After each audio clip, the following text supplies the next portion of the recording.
We have a great episode ahead of us tonight. Timothy P. Brown of footballarchaeology.com joins us to talk about a program in college football and a stadium that once was very high on the charts, found its demise, and we're going to remember him today.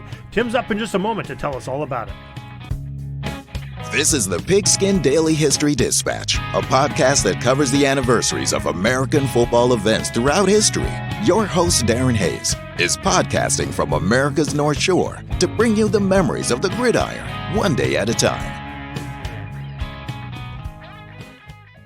Hello, my football friends. This is Darren Hays of PigskinDispatch.com. Welcome once again to the Pig Pen, your portal for positive football history, and welcome to another edition where we get to talk to one of our guests, our famous guest, Timothy P. Brown, that visits us every Tuesday from footballarchaeology.com. Tim, welcome back to the Pig Pen. Thank you, sir. Thank you, sir. Looking to drop some knowledge here. Well, you definitely do that to us each week, and from your tidbits, your books that you have coming out. We just talked about your football book recently, and that's going well for you, and everybody's enjoying that. So appreciate that. And this story that you have today, you're going to talk on your tidbit. You have titled "Stadium Size, Football Droppers, and De-emphasizers." So there's a lot in that title, Tim. Maybe you can help clarify. So let me back up first and just talk more generally about because I'm doing this series, right? And so for me, it really helps sometimes, frankly, it's hard to find an idea to write about. I have I probably have 300 things that I kind of maybe going to do an article about, but sometimes it's just hard to make it come together, which is why part of the reason I do factoids, the factoid piece, right?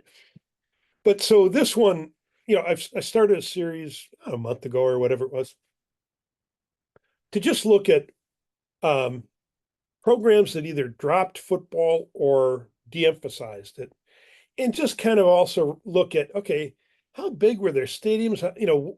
What happened to their stadium? Just kind of looking at that, as we, as part of the history of the program. So it's kind of the program itself and then their stadium. That's kind of the way I've approached it. So, for me, the thing that's been really fun in doing these is that, I just find every time I try to approach the history of football from a slightly different angle, I just learn some new things. It just, I search using different terms. I ask different questions, so I find new stuff. And so these have just been fun because it's just like going in and looking at a school. Like, I don't know, frankly, I've never really spent much time looking at the history of Catholic university football, right? I've been aware of them. They played D3 and, I think they've had some pretty good teams from time to time. And so, but it was like, okay, I've known for a long time that they, at times, they beat Mississippi State in the 1935 Orange Bowl. They tied Arizona State in the 1940 Sun Bowl, right? So there was a time when they were playing, at least moderately good football. They were playing competitive ball. And so it's just kind of looking at so in this case, it's just looking at the history of this particular program. And they are one of, there's a lot of the schools that once had kind of proud football programs that have since dropped the program. They kind of fall into two categories. They're either Catholic urban, universities. And then there's another group that's kind of what I'll call directional state universities, right? It's not like, for the most part, like Vermont dropped, but for the most part, it's like such and such state as opposed, Fullerton State or somebody along those lines, right? And so, anyways, it's just kind of interesting trying to figure out like what was it that led to, schools dropping. So Catholic's just interesting because, like a lot of Catholic schools in the mid 1920s, all of a sudden they start pouring some money into their football programs. Well, why would they do that? Well, one of them is because of this place called Notre Dame, you know, Mhm. which became famous and, had this guy Rockney and they go to the Rose Bowl and, and they win the national championship in I guess 24 and then Mhm. 25 Rose Bowl. And so it was like a huge deal among Catholic universities that Notre Dame could pull this off. And because they were still a dinky little school that, for the most part, nobody knew about other than through their football program. So it was kind of this whole thing of both promoting the school itself, promoting Catholicism, all those things kind of wrapped together. But a lot of schools invested in their football programs at that time. So Catholic, as an instance, in the 20s, like I think it was 24, they built uh, Brooklyn Field or Brooklyn Stadium, um, which was a 30,000 seat stadium, you know, and, that's a good sized stadium in 1925. Absolutely. Just, Yeah. there were not that many schools with stadiums of that size. Nobody in the SEC or anything like that had a stadium of that. I mean, I can tell you there was only maybe one or two NFL games that would even fill that, even get close to it yeah, yeah, yeah. at that Now, time. I mean, if you look at the drawing or if you look at the images and everything, it looks like they kind of did it on cheap, but whatever. They could pack in, 30,000 people into that stadium. And like I said, they were basically trying to compete with other Eastern Catholic schools, Fordham, Holy Cross, Georgetown, crosstown rival, folks like that. And then, you had the whole Notre Dame factor. And, so, um, they kind of did their best. They had a lot of success. I mean, the 1940 Sun Bowl, they're playing in that. They tied Arizona State in that. And then, um, like a lot of a lot of the Catholic schools, they just weren't that big, a couple thousand students. And when, as things were starting to gear up, even before Pearl Harbor, there's a big effort to, a lot of guys were joining the military. There's a expansion going on to kind of prepare for what they thought was inevitable. And so teams they just didn't have the manpower at some of these schools anymore. And so they were one that the 1941 season, they canceled football. So they did that before Pearl Harbor, so that just kind of tells you how much things were starting to shift, in the country at the time. And then, like a lot of these schools, when the war ended, they kind of looked around and they said, you know what, we're not bringing football back. Yeah. So football disappeared. And then in the case of uh, Catholic University, uh, they brought it back in 1977 and, have played, they compete at the D3 level today and, in all sports. Um, and again, I think, they've done pretty well, from time to time. So, um, I don't know. It's just, I just find the whole pattern of why they dropped, what place facilities played. It's almost always, huge budget issue. Almost every time Mm. it's budget, it's manpower. And then one of the things that I found in, like you mentioned, NYU early on and Boston U, I've done a story on them.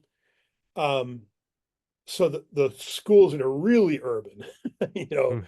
that are like Central City, land constraints are a huge issue for them. Mm. If you're NYU is sitting there down in the East Village, or the West Village, I guess, um, and you know, there's there's not a lot of land for a football field, in that. And it ain't cheap. If there Yeah, is. yeah. I mean, you can build it, you know, Right. but it's going to cost you a lot of money. So even back then, their guys had to go up to, um, you know, like, well, they had a football. Their football field was up in the Bronx, you know. Hmm. So yeah. So I mean, it's just it becomes a very, the just the land access. is a huge issue for more urban schools. So anyways, Yeah. it's just so the whole series is about trying to figure out like what were the things that caused them to drop off, right? Yeah. And it varies from school to school, but at the end of the day, it's money is the number one thing. Yeah. Uh, And, it's kind of interesting because at least here in Erie, we have two Catholic universities. They've traditionally been D2 schools, Gannon University, Mercyhurst University, and they both. I attended a public school. I attended a state college, Edinburgh University, which is about 15 miles south of here. And but the Catholic colleges, Mercers and Gannon, started their football programs back up in the 80s when I was in high school and in college, and they were playing D3. They went to D2 right around the new millennium, and Mercyhurst this year has gone to there became a Division One school, playing Division One AA or the FCS or whatever they call it now. yeah, But yeah, kind of interesting that they've surged back, and they never had a program till like 1985, and they're urban. If you consider Erie urban, they're in the middle of the city. They both are, and having quite the program. It's really building up, and Gannon, always very competitive Division two too traditionally. So kind of interesting. They're almost having a yeah. So I mean, even resurgence. like even like Erie though, it's not New York City. No, definitely not. Definitely So not. even if you are space constrained where you are, buying the land nearby probably isn't anywhere near the same as Manhattan. Or you can take it, you can shuttle bus, I mean, we did that in college, you shuttle bus off to the practice field, right? And so yeah, it's an interesting thing, but some of the dynamic has changed too, though. Like there's been not an explosion, but there's a lot of schools that have added, especially at D3 level, that have added football programs. It's basically a way to get kids to come to their school, right? I mean, there's a lot of kids. And I'm sure starting a football program is not a cheap date. They got to No, make some major investment to do that. no, but if you can bring in 60 to 100 kids not a year, but over the course of 4 years, you bring those kids in, and the money that they bring in, either from the federal government or from you know their own pockets, that's a lot of tuition money, you know, and it's one of those. What's it cost to educate one more kid at the school? Well, not that much, right? I mean, if you're Right. offering a business major to put two more kids in each class, isn't that big a deal, right? Yeah. I mean, it doesn't cost you any more money. Obviously, you need dorm rooms and whatever. But so, at the end of the day, it's all in D3. A lot of it's just about how do we get kids into the school. Yeah. Good point. Good point. So Well, a great story, interesting story, and the series is phenomenal, and I've been enjoying it, and some of the other things that I don't know if it's a spin-off where you're talking and some of your other tidbits about some programs that have had demise, once great programs, and been yeah, enjoying a bunch of those too. But you have tidbits on a wide array of different football aspects through history, and maybe you could share with folks how they can enjoy some of your tidbits. yeah. So number one recommendation is just to go to footballarchaeology.com and subscribe. You'll get an email every time I release a story. You'll get an email that contains that story. You can also bookmark the site and just go there whenever you want. You can follow me on Twitter, on Threads, or on Substack, which really has a pretty sharp app. Um, and so, yeah, I mean, those are the best ways. But if you subscribe, you're going to get it every time. Whereas, like on Twitter, most of the time you're never going to know that I published anything, just the way their algorithm works. So um, they don't like me. I don't think they like Well, anybody. they don't like anybody. If you link out to a place other than Twitter, then they don't like you. That's why, you see those 20 thread 20 post threads that are terrible to try to read. Right. Well, Tim, we'll keep funneling up links to get to your Substack website, and so people can check them out there. Folks, it's in the show notes, and enjoy it anytime, like Tim said, with those avenues to get his correspondence, how he does almost daily here. So, Tim, we really appreciate you coming on here again this Tuesday, and we'd love to talk to you again next week. Very good, sir. Thank you much.